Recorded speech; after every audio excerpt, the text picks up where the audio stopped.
that Donald Trump called the meeting. I've got Scott Martin joining us right now on those developments. Who's out of that building, the formation of the economic team, the Dow racing in and out of record territory, other markets following suit, oil following suit here. Wow, I mean, you've not got much going on. A feast of riches there. What do you make of what's happening here, Scott?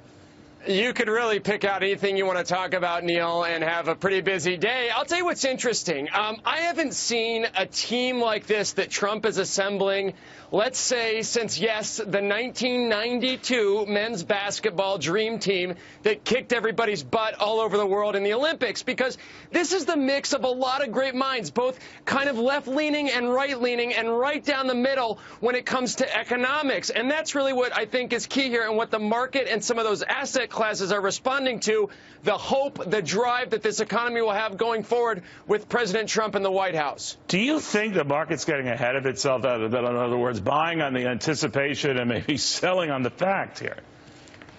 Well, the market is the glorious discounter of the future. And in that sense, that's good and bad, right? Because you're right. I mean, today, nothing much has changed. I mean, there's no economic data, Neil, that has come out that suggests that Trump's ideas are going to work or that these new appointees are going to suddenly turn everything around that's gone so wrong in the last 8 years. But I will tell you, as an investor and as a money manager at my firm, you have to be aware of what the future is and maybe not so much what the present is. And the market is telling you that future is bright.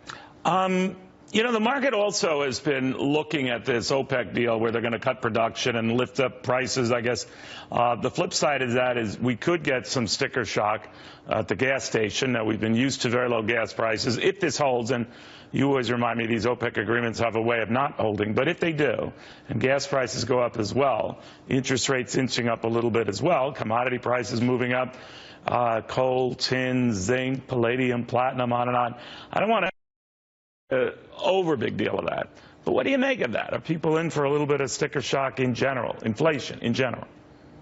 Coffee, sugar, cocoa, maybe eggs, dairy, a lot of things. I mean, even meat for a while, which has been down for many years. You know, that's the interesting thing.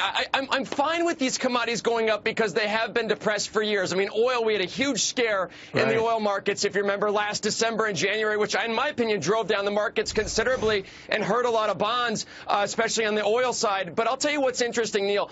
The fact that commodities are going up here suggests economic growth is to come. And Steve Moore, you just had him on the show. I remember a couple months ago, he talked to our own Maria Bartiromo, and he talked about 4% growth being around the corner. And I thought he was smoking too much of his breakfast. Not that he smokes or has too much breakfast, but, Neil, I couldn't believe that that was already so close, but he's probably correct. And I think that's what you're seeing in a lot of the commodity names you talked about. That's forecasting that growth is just around the corner, as he said some months ago. I wonder if you could smoke your breakfast, though, if you think about it, you know? I'm willing to try it. I mean, hey, it's December.